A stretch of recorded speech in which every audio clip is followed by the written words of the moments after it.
Good morning. The first item of business is general questions. At question number 1, I call Keith Brown.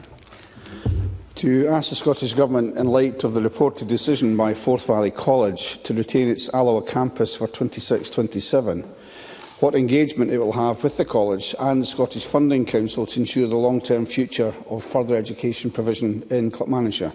Minister Ben Macpherson. The member is right to emphasise that because of the additional resource that the Scottish Government has provided to our college sector, the board at Forth Valley College have confirmed that the Alloa Campus will be open for the academic year 26-27.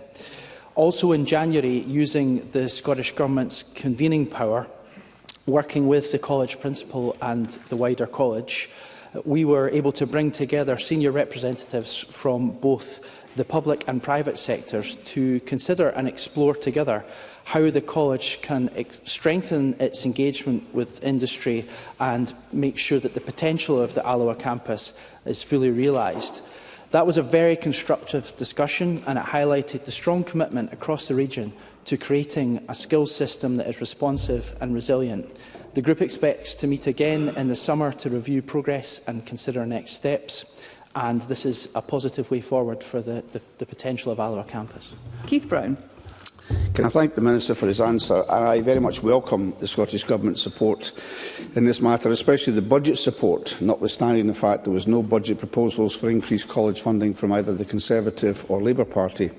But can the Minister outline what consideration was given by Forth Valley College Board to alternative options across the wider Forth Valley estate, including the Falkirk and Stirling campuses? It seems you've only focused on Alloa. And what consideration was given to those alternatives before reaching this position? And given the importance of further education to local skills, employability and economic growth, particularly in our most deprived communities, what specific assurances can be provided that Clackmannanshire will continue to benefit from a high-quality, sustainable and diverse further education offering in the longer term? Minister. Through my engagement and the wider engagement with the Scottish Government, I should also state that that engagement has been enhanced by the representation from Keith Brown as the constituency MSP, informing the Scottish Government and working collaboratively and proactively to promote the interests of the college and the people it serves and he serves. Through that process that I spoke about in my first answer, and will reiterate now, of wider engagement with partners in industry and the public sector, it is clear that the need for skills in the area of Clackmannanshire and Stirlingshire and Falkirk is going to be increased in the period ahead due to the inward investment, due to the opportunities in the economy and due to the growth that we're seeing in the area. So the future of Forth Valley College across the 3 campuses should be a positive one, and working together constructively in the year ahead, it's important for all partners, including of course the Scottish Government at the heart of it, to develop the case for continued investment in the college and to realise its potential for the region and for the people in the area. Brief supplementary, Alec Crowley. So does the Minister accept that we need to see year-on-year increase in funding for Forth Valley College? Otherwise, we're going to be back here again next year, the following year, with the threat of closure to the Alloa campus. And does the Scottish Government accept that if we're going to grow the Scottish economy the way we need to, then we have to have a more sustainable footing for colleges across Scotland? Brief response appreciated, Minister. So, of course, the investment in our college sector has been significantly increased in this financial year. We are now in a process formally announced from the 12th of March with the college sector, the Scottish Funding Council and the Scottish Government on what a future college sector looks like. It is clear from both the voice of industry and the needs of communities that we need a thriving college sector to meet the needs of the future and to realise our potential. And I think the more that we are united in that as a Parliament and as a country, then the more we'll achieve together. Question number 2, Bill Kidd. Thank you, Presiding Officer. To ask the Scottish Government how it is supporting workers at Grangemouth who have been made redundant. Deputy First Minister. Well, we are committed to securing a just transition for Grangemouth. We've provided over £12 million in funding to support the creation of up to 279 jobs. We're also committed to supporting those workers who have been made redundant as a result of commercial decisions at Grangemouth. We've established a programme of skills support, which is supporting redundant workers to retrain, upskill and assist their transition to new employment. and up to £2 million has been made available by the Scottish and the UK governments. Engagement has been high, with over 300 individuals being supported to date. Bill Kidd. Thank the Cabinet Secretary for that response. The Westminster Labour Government has shown whose side it is on, stepping in to save steel at Scunthorpe but abandoning the workforce at Grangemouth. The unions, especially Unite the Union, have been constructive throughout and put the needs of their members before anything else. Can the Cabinet Secretary what role our government have helped play to create a future for the workers abandoned and discarded by the UK Labour Government? Deputy First Minister. Well, the Scottish Government has engaged extensively with those workers, but this allows me to put on record my enormous appreciation of the constructive and the positive role that unions at Grangemouth have played. They've brought ideas and solutions to the table. They've given help to their members and other workers in order to secure a chance of a better future. And I want to thank Unite the Union in particular, who have worked with us to establish the Grangemouth Jobs Prioritisation Scheme, which ensures that redundant workers are prioritised for new opportunities arising at Grangemouth as a result of the Grangemouth Just Transition Fund. And so I do put on record my enormous thanks to all the unions with whom I've had the pleasure of working over the last few years. Question number 3, Colin Beattie. The Scottish Government what assessment it has made of whether local authorities are fully utilising the powers available to them under the Transport Scotland Act 2019, such as bus service improvement partnerships, franchising and the ability to run their own services in order to safeguard essential routes such as the 46 and 48 in Midlothian. Minister Jim Fairley. Presiding Officer, I and the Scottish Government very much appreciate the vital role that local bus services have in supporting the communities of Midlothian, and we have given local transport authorities powers to improve services within their areas, and I encourage them all to explore the powers available to them to make necessary improvements as they see fit. It is for each authority to determine what actions are best to address their own transport challenges. Additionally, local authorities have a duty under the Transport Act 1985 to identify where there is social need for particular bus services and can subsidise these at their own discretion. Colin Beattie. My constituents are gravely concerned at the adjustments to these routes, which will make it harder for residents to reach hospitals, workplaces and essential appointments. With this in mind, can the Minister advise what guidance it provides to ensure local authorities are deploying the powers at their disposal in the public interest? Minister. We have published a range of guidance to support local authorities in using the Act's powers, most recently guidance on franchising, which was published on the 17th of March of this year. As I said, I want all local authorities, transport authorities to consider the full range of tools available to them under the 2019 Act to ensure that everyone has accessible public transport regardless of where they are in Scotland. However, I recognise that it is a decision of each local transport authority to determine which powers, if any, are suitable to improve the services in their specific area. Question number 4, Marie McNair. Thank you, Presiding Officer. To ask the Scottish Government how it is supporting families in Clydebank and Milngavie to access affordable childcare. Minister Natalie Donanis. Families in Clydebank and Milngavie, like those throughout Scotland, benefit from our investment of £1 billion annually into 1140 hours of high-quality ELC. As our 1140 evaluation published last week shows, this is helping parents, particularly women, into work, training or study, enabling them to make choices that support families and helping families meet the cost of living challenges. If families paid for this offer, it would cost over £6,000 annually. We're also expanding school-age childcare, delivering breakfast clubs for all children in primary school and extending the Extra Time programme to help more families impacted by poverty. Marie McNair. I thank the Minister for that answer, and I'm proud of the policies introduced by this SNP Scottish Government, which makes childcare more accessible. We know that wraparound childcare is essential to ensuring parents can retain and find employment, and the impact this is keeping children out of poverty. Can the Minister set out the Government's continued commitment to childcare providers across Scotland in recognition that they are key stakeholders in the delivery of our childcare strategy? Minister. Yes, I absolutely recognise the fundamental importance of childcare providers as the cornerstone of the childcare system in Scotland, and I'm really glad that Marie McNair asked this question to allow me to put this on record one last time. I've really welcomed the opportunity to visit such a wide range of settings during my time in office, seeing our support and funding in action and witnessing the passion, the dedication and the skill of our childcare professionals who seek every single day to get it right for every child. As the next government considers its priorities for childcare, I would really urge them to continue putting childcare providers' voices at the heart of those discussions. Thank you. Question number 5, Douglas Ross.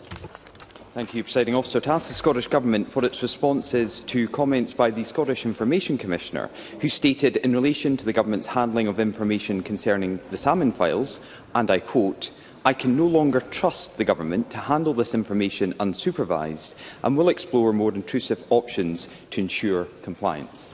Minister Graham Day. Presiding Officer, as the First Minister set out in the Chamber on the 19th of March, the Scottish Government has answered more than 13,000 Freedom of Information requests since the start of 24-25, 95% of which have been responded to in time. The Commissioner has raised compliance concerns about 2 of those cases. One relates to a delay in compliance due to the need to adhere to court orders and the scale and complexity of the material involved. The other is about the interpretation of the scope of a request. As the Permanent Secretary has set out in response to the Commissioner, all FOI requests are handled with the highest standards of impartiality and integrity. Douglas Ross. Scotland's Information Commissioner has lost trust in this Government. He's called their excuses preposterous and unacceptable. Any other government would be utterly ashamed that this lot are brazen. They think they can get away with it. So can I simply ask the Minister, does he understand that their behaviour around this case and so many others leads the public out there to tell me that they think SNP ministers and this SNP government are a bunch of chancers and liars? We will be courteous and respectful to one another in the Chamber. Minister. Well, indeed, Presiding Officer, and oh, the irony of Douglas Ross standing up in this Chamber on calling anyone to respect authority. I think if one wanted evidence of how estranged Mr Ross is from self-awareness, we've just had it. Thank you. But to answer the point, I do not accept, I absolutely do not accept the thrust of the point that Mr Ross makes. This Government has an excellent track record in responding to FOIs. The 2 FOIs in question, one of them concerned a huge amount of data that had to be released, and released on the basis of protecting the identity of individuals, and the other one, I remind Mr Ross, was this Government very unusually releasing legal advice it had received. I think that in itself is evidence of this Government's willingness to comply with FOI requests. Thank you. Be grateful if we could hear each other. This delay means it's unlikely we'll be able to call all members. I call Martin Whitfield at question number 6. I'm very grateful, Presiding Officer. To ask the Scottish Government regarding any impact on its energy policy and strategy, and in the light of reports that Torness Nuclear Power Station is due to close by 2030, what its response is to the UK Government's new fusion strategy, which aims to deliver thousands of jobs and long-term energy security. Cabinet Secretary Gillian Martin. Thank you. The Scottish Government recognises rising interest in fusion energy. However, fusion remains experimental, with no commercial deployment and uncertainties around cost, safety and timescales. The UK Government's prototype fusion plan is not expected to be operational until 2040. But the climate emergency demands proven, deployable solutions now.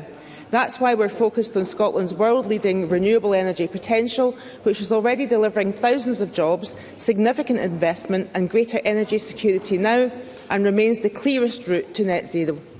Martin Whitfield. I thank the Scottish Government for that answer. So what estimate has the Scottish Government made of the direct financial losses to East Lothian resulting from the closure of Torness Nuclear Power Station, including projected reduction in high-skilled employment, impact on local supply chain businesses and the anticipated fall in business rates and revenues to support local public services? Or has that not happened yet? Cabinet Secretary. We obviously work with Torness, and we welcome the work that the workers of Torness and the management do, and the participation that they make in our energy security. Of course, Torness are making plans for when they will close, and Martin Whitfield is well aware of that.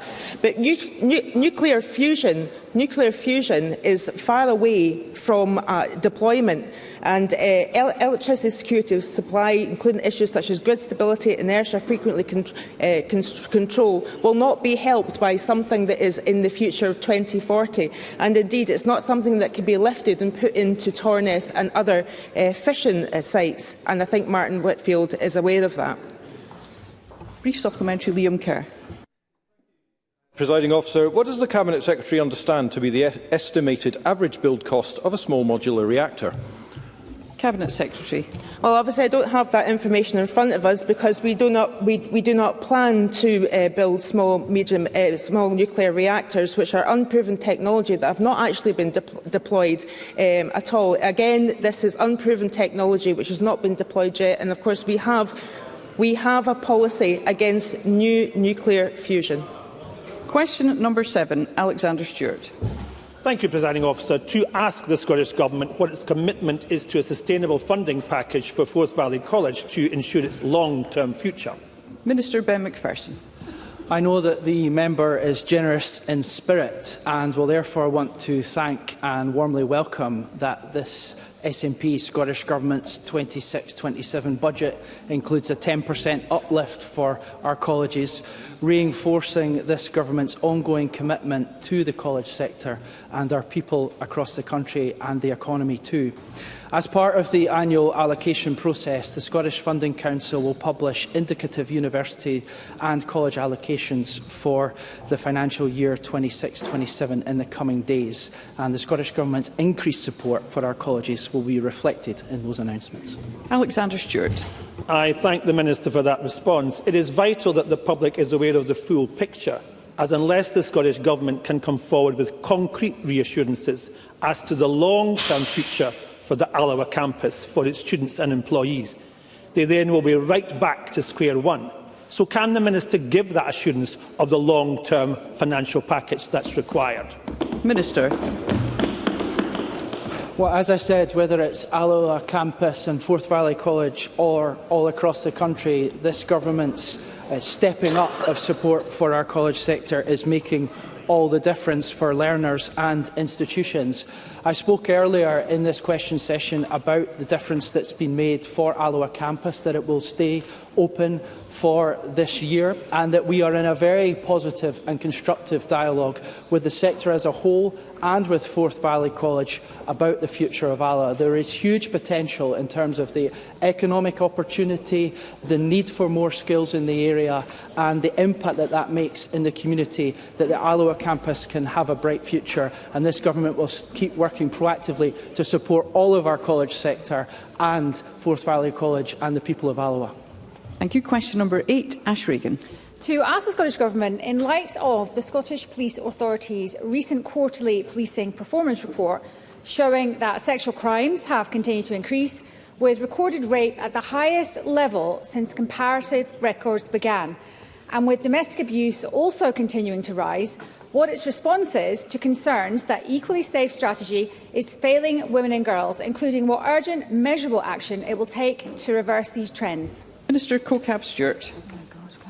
Question. All forms of violence against women are abhorrent, and those who perpetrate violence and abuse, the majority of whom are men, must change their actions and behaviours. Whilst we recognise that some of this increase may be due to the actions to increase confidence in the justice system, so more victims come forward to report sexual crime, clearly there is more that we need to do. And that is why we are absolutely steadfast in our commitment to preventing this violence and addressing the underlying actions and attitudes that perpetuate it, and improving access to support through our Equally Safe strategy. It will be underpinned by almost £46 million in funding over the next 2 years, subject to the annual budget processes, reflecting our deep commitment to tackling this issue. Ash Regan. 12 years on from the Equally Safe strategy, women and girls in Scotland are less safe than ever. Male violence is escalating in homes, streets and online. And despite £100 million of delivering equally safe funding since 2021, our vital frontline services are overwhelmed by demand from victims of sexual assault, rape, domestic abuse and prostitution. While other nations also tackle root causes of misogyny, including by criminalising the purchase of sex, our government's woeful inaction and ideological obsession have allowed data on sex to be corrupted, sex-based protections to be eroded, and women to be treated as commodities. So will the government stop blaming teenage boys for misogyny and finally connect the dots upstream by strengthening sex-based protections and confronting systemic misogyny through urgent legislative and societal action to reverse this crisis? Minister. Thank you for that supplementary. I absolutely accept that violence against women and girls that is committed by a majority of men is absolutely abhorrent and must be stopped. However, I reject some of the characterisations that were made in that question. We are working extremely hard to do that. Yesterday, I visited Edinburgh Rape Crisis Centre to hear about the wonderful work as part of our Delivering Equally Safe strategy that is directly impacting women and girls facing those abuses and improvements in their lives. I've also met with Jess Phillips MP so that we can take a collaborative approach tackling technological facilitated abuse against women. So this government is absolutely taking action to address these abhorrent things against women and girls. Thank you. That concludes general questions. We move to First Minister's questions, and I call Russell Finlay at question number 1. Thank you, Presiding Officer. Some say the SNP government is incompetent. Some say that it's dishonest. Some say that it's sleazy. I say that it's all three. And John Swinney has been at the heart of this incompetent, dishonest and sleazy SNP government for almost 2 decades. He defended his Health Secretary for pocketing £11,000 of taxpayers' money for iPad roaming. He defended his next Health Secretary for taking taxpayer-funded limos to the football. He defended his Justice Secretary for misrepresenting a grooming gang's expert. He defended his Transport Secretaries over the corrupt Calmac ferry scandal. He defended himself for deleting his COVID-era messages to Nicola Sturgeon. So when will John Swinney start defending the interests of Scotland, not the interests of his sleazy SNP pals? First Minister. Sir, I defend the interests of the people of Scotland every day of my being.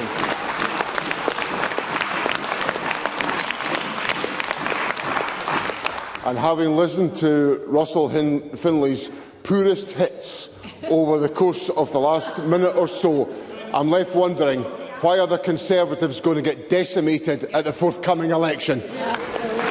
Russell Finlay. I've got plenty more on the SNP's greatest hits to come. John Swinney, he spends so much time on the moral high ground. It's a miracle that the man doesn't suffer from altitude sickness. The truth is that this jaded career Let's hear one another. This jaded career politician has become accustomed and immune to SNP dishonesty, incompetence and sleaze. His party has trashed the reputation of this Parliament, and it's the people of Scotland who suffer. John Swinney has made Scotland the highest tax part of the United Kingdom. He's made Scotland spend more on benefits than anywhere else in the UK. And that means that John Swinney is responsible for a looming £5 billion black hole in the public finances. He needs to start being honest with the people of Scotland. Tell them now, how much more tax will he take from them to tackle the SNP's £5 billion bin fire? First Minister. Presiding Officer, I just want to reassure Russell Finlay, in case he's worried about the energy about the next few weeks, I'm just raring to go for the forthcoming election and to win it well for Scotland. And as for all the pile of abuse that he's just spouted out, which he spouts out every week, let me just remind him what I reminded him of last week. The majority of taxpayers in Scotland pay less tax than if they lived in England under an SNP government. Thank you. And the international credit rating agencies complimented. They don't like that. They don't like this. Let's hear one another. Because the international credit ratings agencies complimented the prudent financial management of Scotland. And the only person that's got any explaining to do in this Parliament about their stance on fiscal recklessness is Russell Finlay for telling me to follow Liz Truss. What a disaster that was. Russell Finlay. A credit rating founded entirely on the fact that Scotland is a proud part of the United Kingdom. Now turning to SNP incompetence. Presiding Officer, I ask you to bear with me. It would take all day to properly address this useless government's dismal record. It would take several days.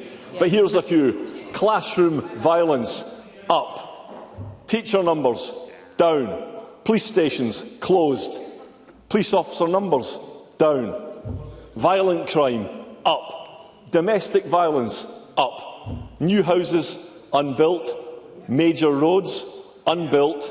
Hospital waiting times, up. GPs and dentists, unavailable. Breakfasts and bikes for kids, undelivered. New prisons, unbuilt. Prisoners, set free. Ferries, broken. Pubs, closing. Rural Scotland, ignored. Oil workers, betrayed. Women's rights, trashed. Drugs deaths, up. And there is so much more. And I'd like to ask John Swinney which of these he is the most ashamed of. First Minister. I'm left with the same question I had a moment ago. If all of that was the case, why are the Conservatives heading for a disaster at the forthcoming parliamentary election? It is because they are simply peddling a doom loop of despair, and it is killing the Conservative Party. Let me tell Russell Finlay a few things that have happened under this SNP government. When we came to office, 62% of schools were rated in a good or satisfactory condition. That's now 93%. When this government came to office, 3- and 4-year-olds got 412 hours of funded early learning and childcare. They now get 1,140 hours. When we came to office, the average number of houses of affordable homes built were 5,448. The average under this government is 7,734. And just to tell Russell Finlay something else, waiting times in this country are coming down. They're coming down because of the leadership that I've given this government. They're going to continue to come down. That's an SNP government delivering on health for the people of Scotland. Russell Finlay. Dearie me, all that spin from John Swinney. And as we've just heard, John Swinney will always defend SNP sleaze. He will always put up taxes to spend more money on benefits. He will never take responsibility for his long list of failures. Yeah. But for John Swinney, none of this really matters, because since he was a teenager, he has only cared about one thing, and that's independence. Thank you. Thank you. They come to life when you talk about independence, and they sat in silence. They sat in silence when they read out the list of SNP sleaze and failure. Silence. Let's all hear one another. There are those in the gallery who would like to be able to follow proceedings. Let's hear one another. John Swinney goes into this election with independence again as his #1 priority. He says arrogantly that he will win a majority. He says that this will give him a green light for another referendum. People are sick and tired of this damaging and divisive obsession. They want politicians and Parliament to address their problems. The cost of living, the NHS, the economy, jobs. So why does John Swinney believe chasing independence is more important than these critical issues?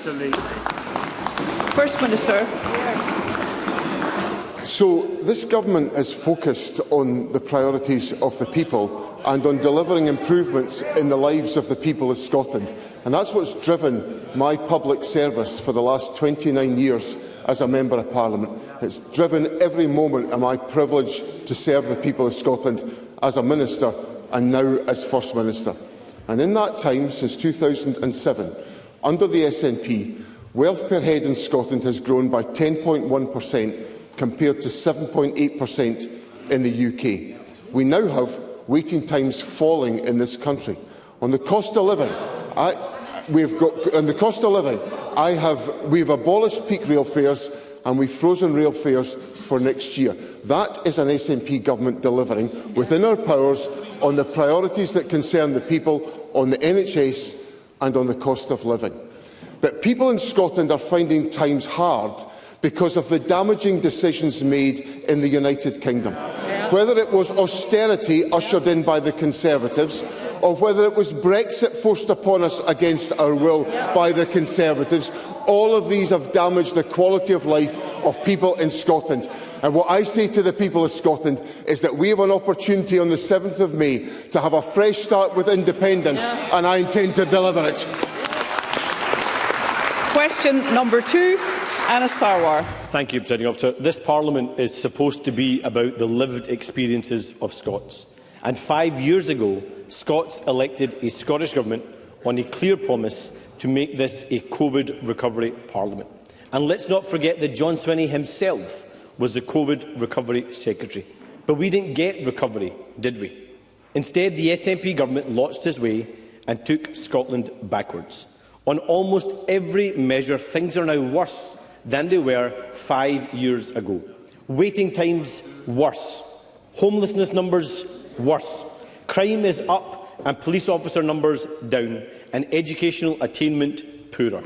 In 2021, John Swinney was Education Secretary and promised 3,500 extra teachers. Instead, we have 810 fewer teachers compared to 2021. John Swinney and the SNP have failed.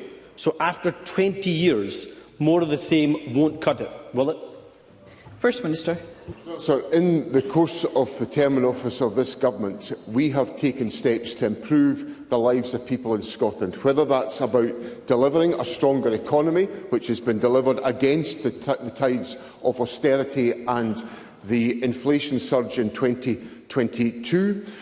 On the health service, we are seeing waiting times coming down. 8 months in a row, waiting times have come down as a consequence of the actions of this government.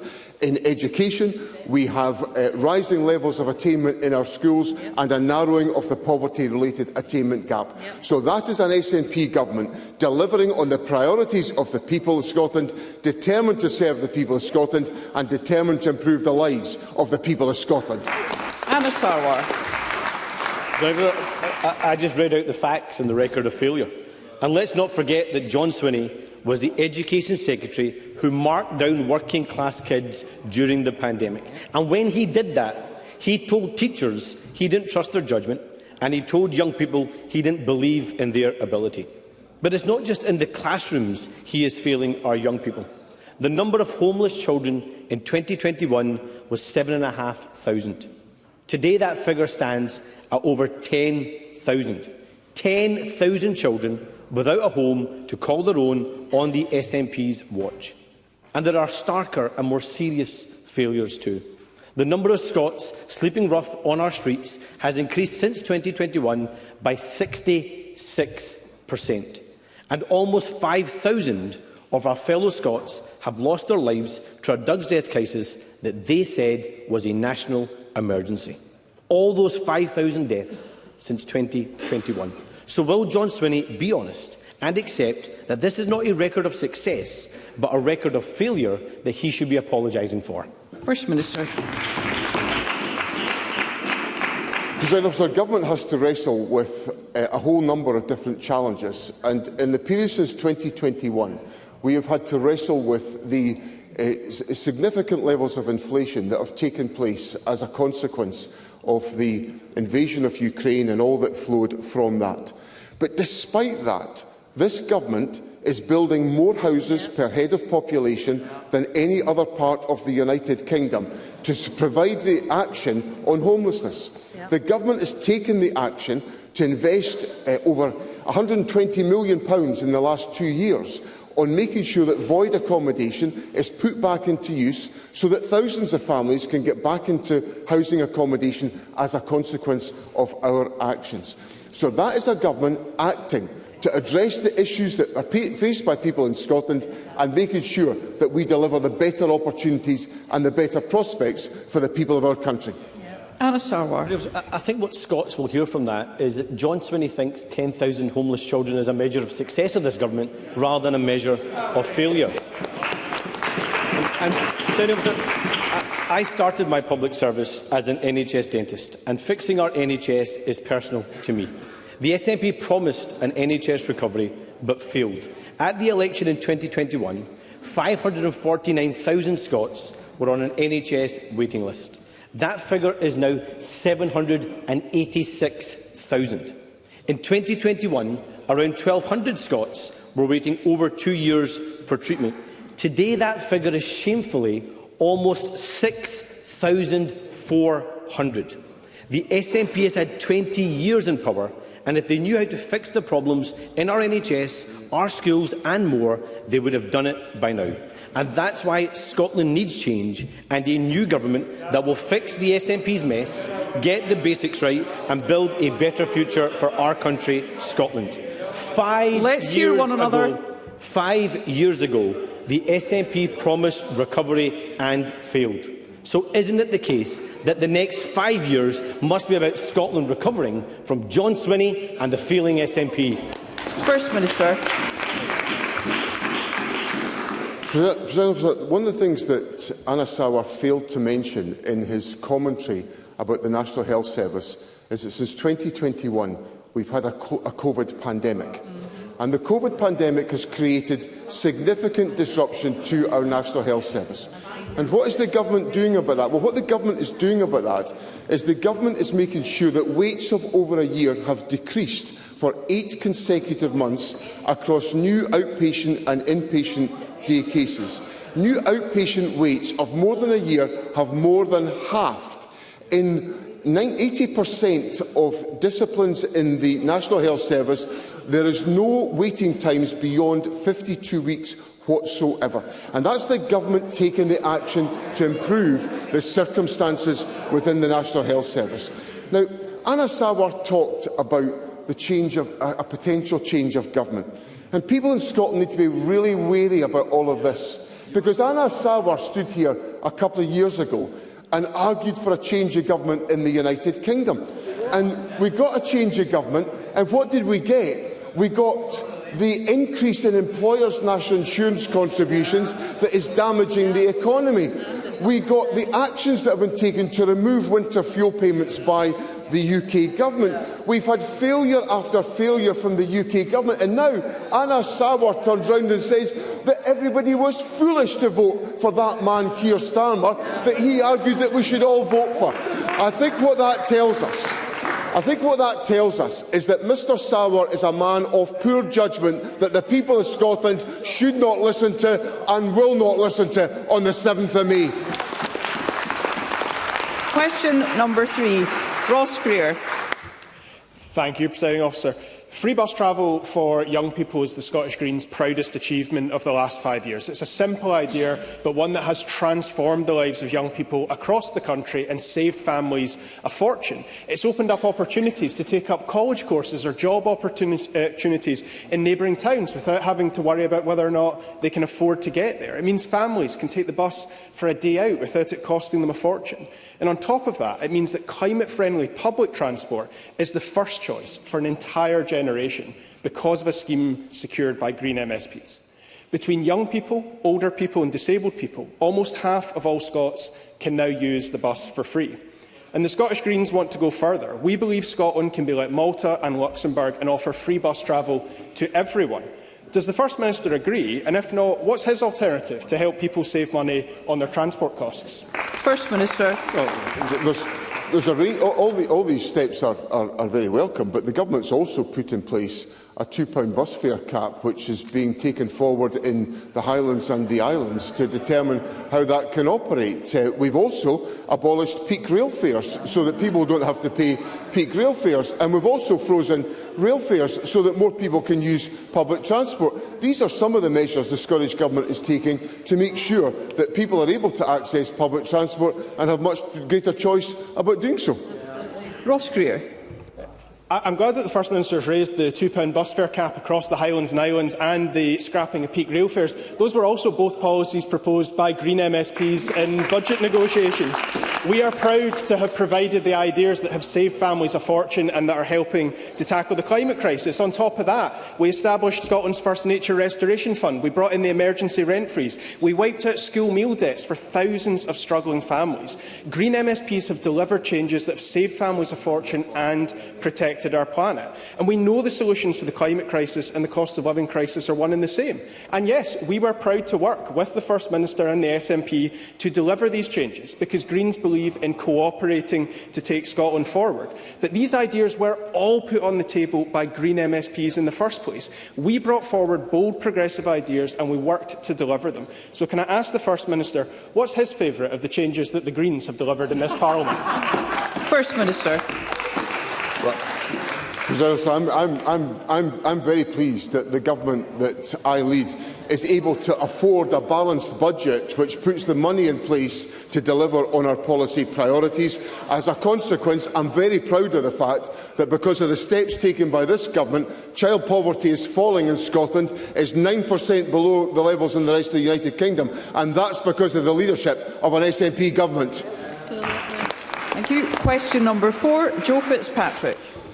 To ask the First Minister whether he will provide an update on the Scottish Government's commitment to banning conversion practices. First Minister. President, conversion practices cause lasting harm and have no place in Scotland, and the SNP Government is clear that we will end this abhorrent practice and ensure everyone can live free from abuse. We have publicly consulted on proposals for Scottish legislation and are supporting victims and survivors with a dedicated helpline that offers counselling support.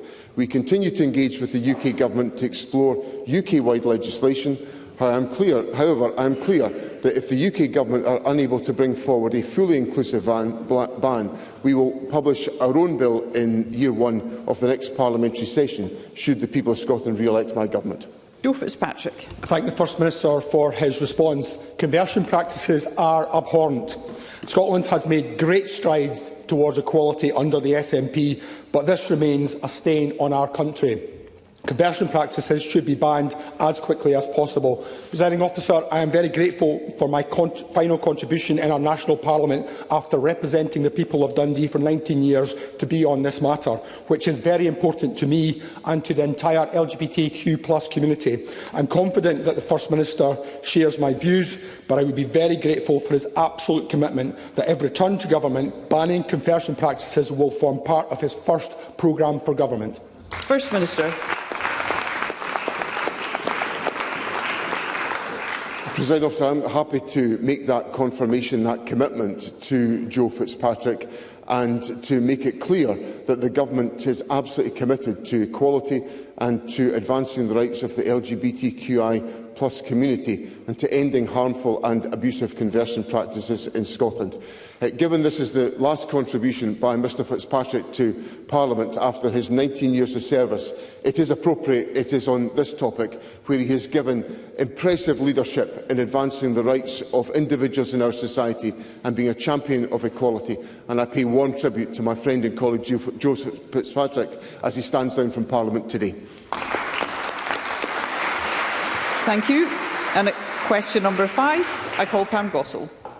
Thank you, Presiding Officer. To ask the First Minister what the Scottish Government's response is to research by Women's Rights Network Scotland, reportedly showing that some children have been assaulted in Scottish hospitals. Minister. President, I'm horrified by any suggestion that children have been assaulted while in hospital. I expect health boards to work closely with Police Scotland to keep patients safe, particularly children. The National Guidance for Child Protection in Scotland makes clear that all concerns that a child has been abused or is at risk of abuse must be reported to the police or social work. I have asked the Cabinet Secretary to write to all health boards to express our clear concerns and to ask what has been done to support the safeguarding of children and young people whilst in their care.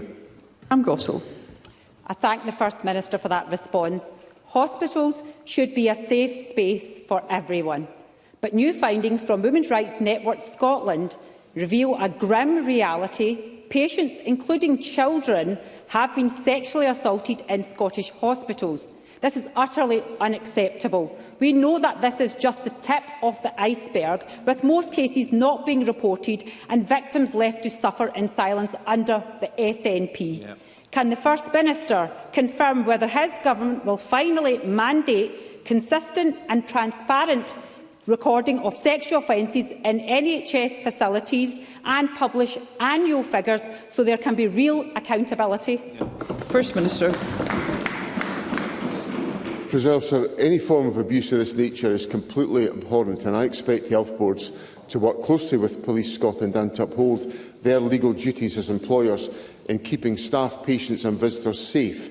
Health boards have a legal duty and reporting systems in place to record data on sexual assault, violence and aggression, and the Government's expectation is that reporting should be undertaken by health boards. Katie Clark.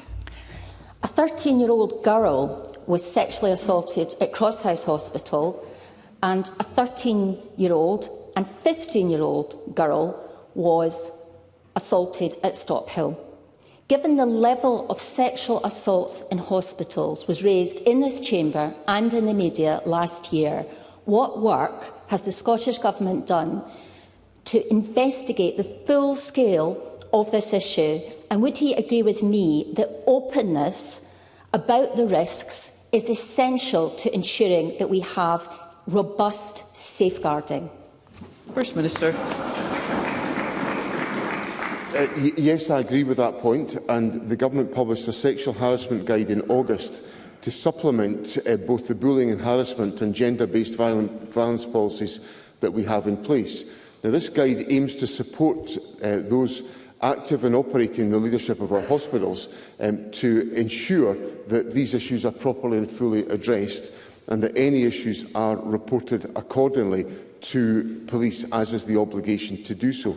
We've also launched a national NHS network to bring together health boards and partner organisations to explore and share approaches to preventing sexual harassment across NHS Scotland, and that will include information on data and reporting, training and education, sharing of best practice and providing support to staff and employers. So a range of action has been undertaken to follow up the issues that Katie Clark refers to, which were raised in Parliament last year. Question number 6, Pauline McNeill. To ask the First Minister what the Scottish Government's response is to the His Majesty's Inspector of Prisons for Scotland report indicating that staff shortages mean young prisoners at HMP and young offenders institution Polmont lack enough opportunities for work, education, recreation and spend far too long locked in their cells. First Minister. President Officer, I welcome the report and have noted the continued improvements made by the Scottish Prison Service since the inspection was carried out last August, as set out in the post-inspection update. I also fully understand that while much progress has been made, there remains still much more to do, and the Scottish Government and the Scottish Prison Service are fully committed to continued improvement. The Scottish Prison Service has increased staffing levels and is providing enhanced support to young people, and is also taking action to increase time out of cells through new purpose-built outdoor space for young people and reviewed opportunities for activities. Colin McNeill. It's extremely sad that yet another inspection at Pullman Young Offenders Institution is telling us that we have deep-rooted problems in keeping young offenders safe, and the tragic suicide of 19-year-old Daniel Kerr 2 weeks ago only illustrates again that the state is failing to keep these young people safe, and that's after the inquiries into the deaths of William Brown and Katie Allen. Professor Sarah Armstrong pointed out in an interview this week that it's not only a resource issue, but despite the professionalism and the dedication of our prison staff, the system still operates completely contrary to the obvious needs for a young person struggling when they are detained and they don't have an adequate time in their cell. In fact, Sarah Snell in her report says young men in Pullman continue to spend far too long locked in their cells. So can I ask the First Minister why there has not already been a complete shake-up then of how we detain young offenders? Surely in the last days of the Scottish Government, it is time to admit failure on this issue. But perhaps the First Minister and I could agree that we must, in Scotland, implement a new daily structure in Pullman Young Offenders Institution, where at the very heart of the system is at the very least adequate, productive time out of a prison cell. First Minister. Senator, first of all, can I record my sadness at the death of Daniel Kerr that was referred to by the death that was referred to by Pauline McNeill. This is a tragedy, and I extend my deepest sympathies to the family and friends of Daniel Kerr, and the Government clearly regrets that this has happened. Now, there has been a very strong focus within Government, led by the Justice Secretary, through the Ministerial Accountability Board, in the light of the fatal accident inquiry that took place in relation to Pullman. And a whole series of interventions and actions have taken place, some of which are recounted in my earlier answer. And I want to assure Pauline McNeill that those steps have been taken. They've been the subject of analysis and assessment by His Majesty's Inspector of Prison, but that report was carried out in August of last year, and a great deal more has happened as a consequence to that. Much of the focus is about making sure that Pullman is better able to support young people and to be able to assist in providing opportunities for the necessary exercise and engagement for young people. So those steps are in place. That's what the Ministerial Accountability Board has looked at, and I assure Pauline McNeill that will remain the focus of the Government. Rona Mackay. Thank you, Presiding Officer. I was pleased to see that the Scottish Prison Service have piloted non-pain control and restraint techniques which reduce the risk of injury to both staff and prisoners. Can the First Minister assure me that this will be rolled out across the prison estate with staff given the appropriate training? First Minister. Yes, Presiding Officer, it will be rolled out to the remainder of the estate. The new approach from the Scottish Prison Service to control and restraint is successfully running in 3 establishments, and I'm pleased to say that the Prison Officers Association in Scotland has welcomed this new approach, and we will take forward the approach that has been set out in the question. Question number 7, Jamie Green. Thank you, Presiding Officer. To ask the First Minister, in light of the reported rise in protests and rhetoric aimed at immigrants and minority groups, what action any future Scottish administration can take to restore kindness, decency and tolerance to politics? First Minister. Presiding Officer, I strongly condemn rhetoric that seeks to vilify or dehumanise minority groups. Scotland has a proud history of welcoming people of all nationalities and faiths, including those seeking refuge and asylum from war and persecution. We all share a responsibility to uphold that legacy, and there is no place for division that harms communities. My Government has strengthened protections for communities facing division and harm, showing the impact that collective action can deliver. As elected representatives, we must lead by example, ensuring political discourse is grounded in respect and constructive dialogue. That is how most people conduct themselves and what they expect from those in public office.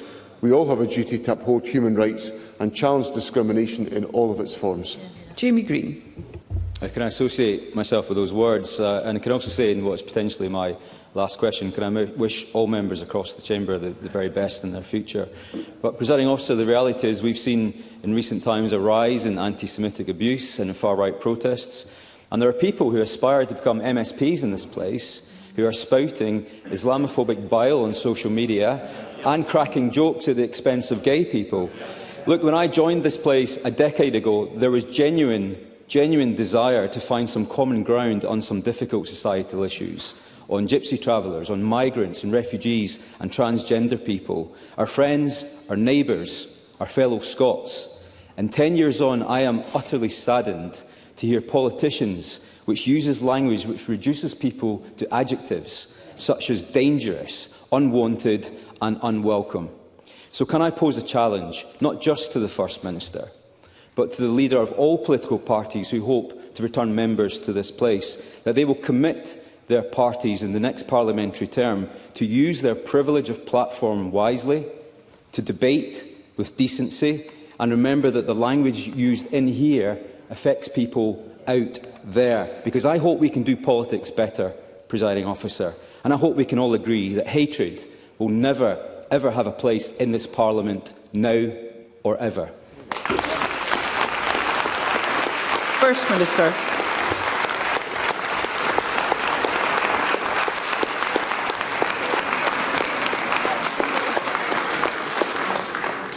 Presiding Officer, let me associate myself entirely with the comments that Jamie Green has made. Jamie Green has made a distinguished contribution to this Parliament over the 10 years that he's been here, and I wish him well for all that lies ahead for him. And he's taken forward an important contribution in shaping many of the reforms that have enhanced the rights of individuals in our society, and he should be proud of what he has contributed to this Parliament.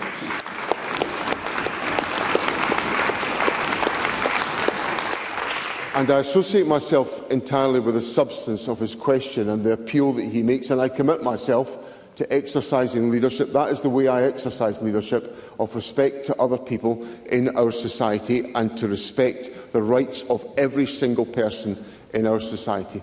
I am horrified by some of the behaviour that is now expressed publicly in our society, of racial intolerance, of hatred towards other people. There are people that stand with banners in my constituency outside a hotel accommodating asylum seekers with language which is hate-filled, and it is appalling. But the point that Mr Green raises today about the aspirations of politicians to come in here, and let me just speak it out loud because I know everyone is talking about it today. The homophobic joke, alleged joke by Malcolm Offord, as the leader of reform in Scotland, is a warning to this country of what is coming our way, because there is no place for homophobia, racism and intolerance. That's what reform represents, and we have all got to stand up against that bile in our society.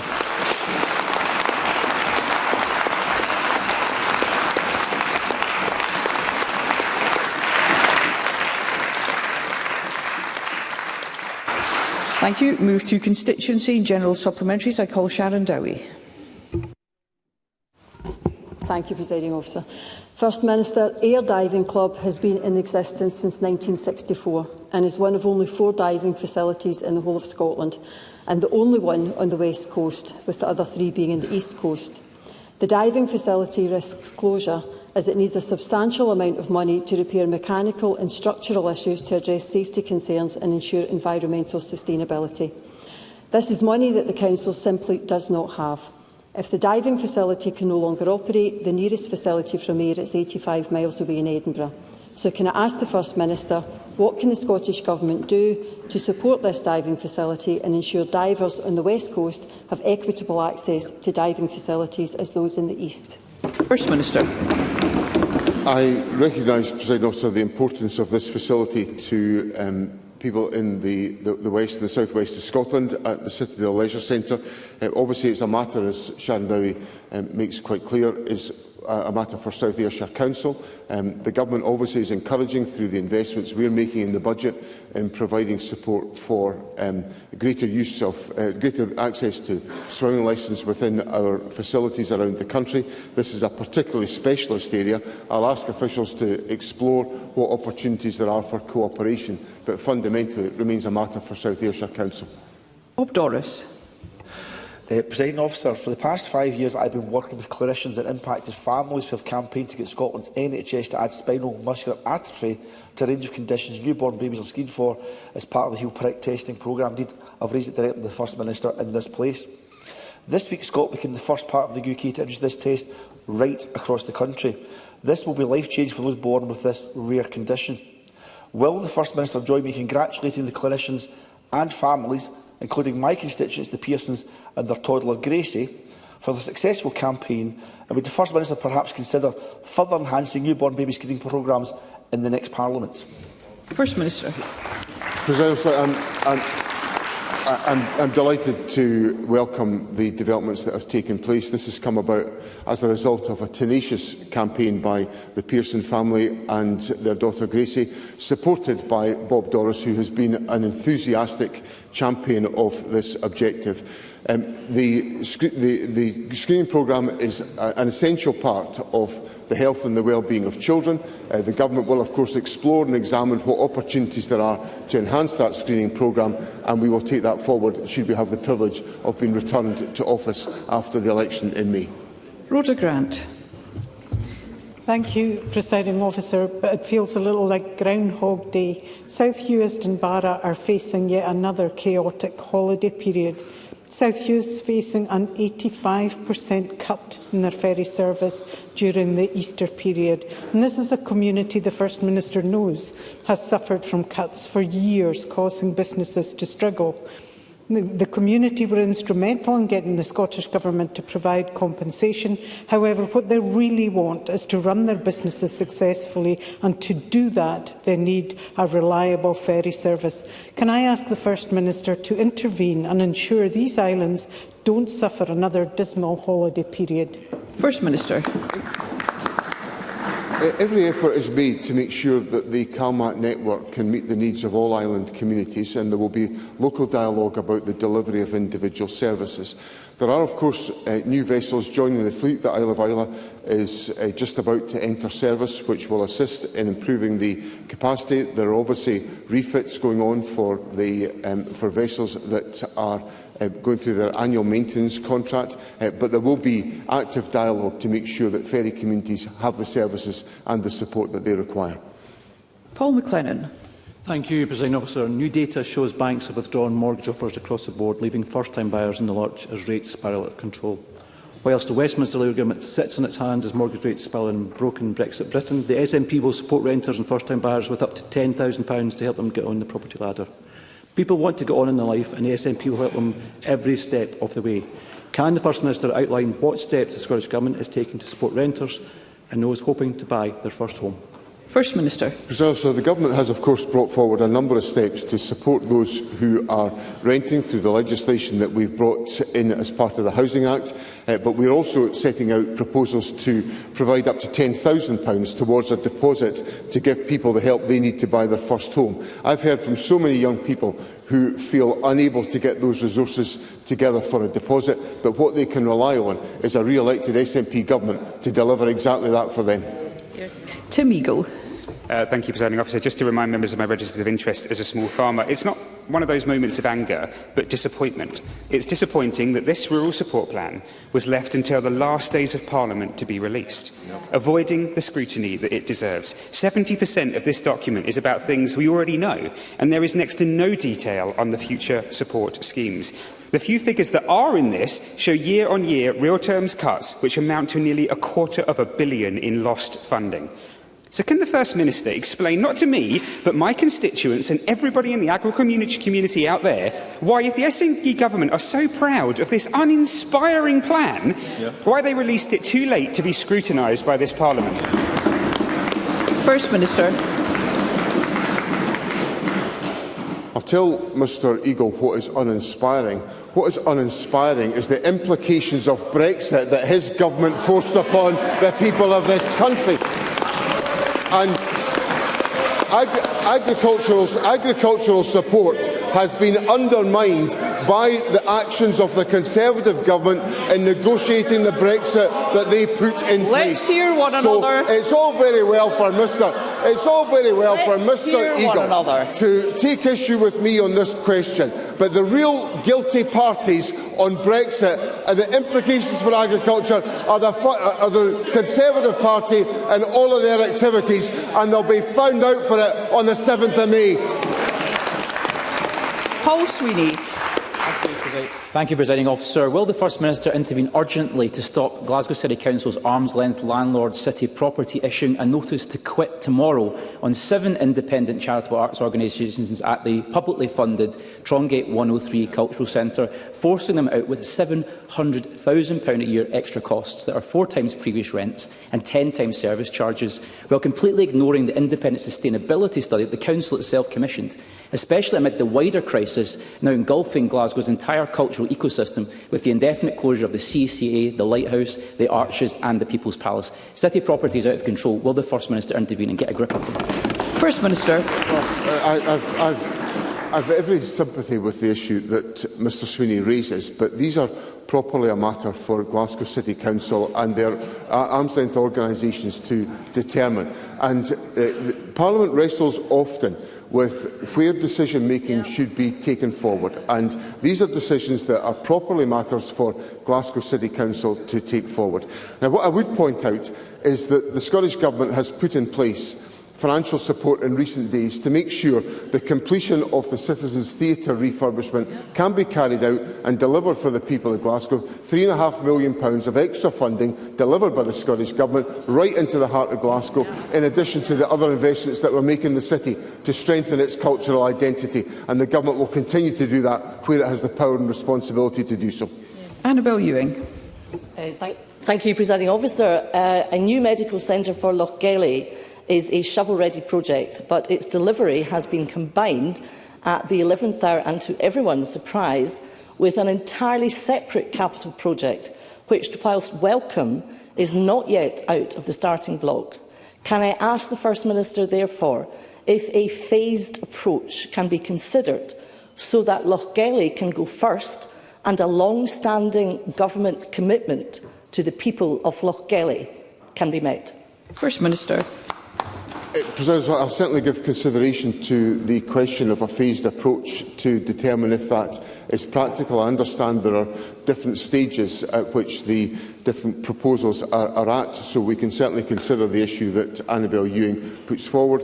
It is, of course, an issue that she has championed on behalf of her constituents, and as she prepares to step down from Parliament at the forthcoming election, I pay tribute to the public service and the commitment of Annabel Ewing to her constituents in Cowdenbeath, which she's exercised on many issues, but especially on this issue, for many years. Brian Whittle. Thank you, Presiding Officer. First Minister, you will know of my passion around sport being a force for good in our communities. The declining physical literacy in our children, and I say this as a performance coach of some 25 years, is directly linked to the increasingly poor health outcomes in Scotland. We have a fantastic summer of sport on the way, which I'm sure we're all relishing. But how are the Scottish Government ensuring they will take a positive legacy impact on the health and well-being of all the people of Scotland across all of our communities? First Minister. That is the purpose of the investment the Government has made in the summer of sport, to make sure exactly what Mr Whittle sets out to me can be realised as a consequence of the investments that we make. So the summer of sport is designed to engage communities the length and breadth of the country, to give individuals an appetite for sport and to get the benefits of the physical exercise that Mr Whittle has championed. I think there's also some important issues about which the Cabinet was considering on Tuesday, around about the degree to which young people are using phone technology and where there are other choices about exercise and engagement and sporting activity as alternatives. So there are many issues that have to be addressed in that respect, but the investment in the summer sport will certainly help to achieve the objectives that Mr Whittle is raising with me today. Fergus Ewing. Last October, the Chinese renewable company Minyang announced an investment of £1,500 million for my constituency, which would create 1,500 direct jobs initially, leading to 4,000 in phase 3. Rumours now suggest that Mr Miliband of the UK government is about to reject this on the grounds of national security, but industry in Scotland say a technical solution to those concerns can be met and should be met by an open tendering competition by the UK government. So, will he, as Alex Salmond most certainly would, move heaven and earth to secure this, the largest ever investment in Scotland, and will he persuade the UK government that to do anything other than to approve it would be an act of abject betrayal? First Minister. Sir, I recognise the seriousness and the significance of the issue that Mr Ewing raises, but this issue is being decided upon by the United Kingdom Government, and it is causing no end of frustration about the fact that the United Kingdom Government has not come to a decision for some considerable time. And in addition to that, as things stand just now, and like Mr Ewing, I'm hearing all sorts of rumours about this decision. I have no clarity on what decision the United Kingdom Government has come to. But I want to assure Mr Ewing that there have been very, very, very vigorous representations made to the United Kingdom Government about this decision, which is central to the renewables future. This is one of the issues that I've raised with Parliament before, that this lack of decision is slowing down the upsurge in renewable activity at the same time as the UK Government is penalising the North Sea oil and gas sector with the Energy Profits Levy. So what we have here is a perfect storm for the people of Scotland, where decisions in the United Kingdom are having a damaging effect on Scotland, whether it is in oil and gas or renewables. So the answer for me is to take Scotland's future and Scotland's energy into Scotland's hands, and we only do that with the fresh start of independence. Thank you. That concludes First Minister's questions. The next item of business is Members' Business in the name of Pam Gossel. There will now be a short suspension to allow those leaving the chamber and the gallery to do so.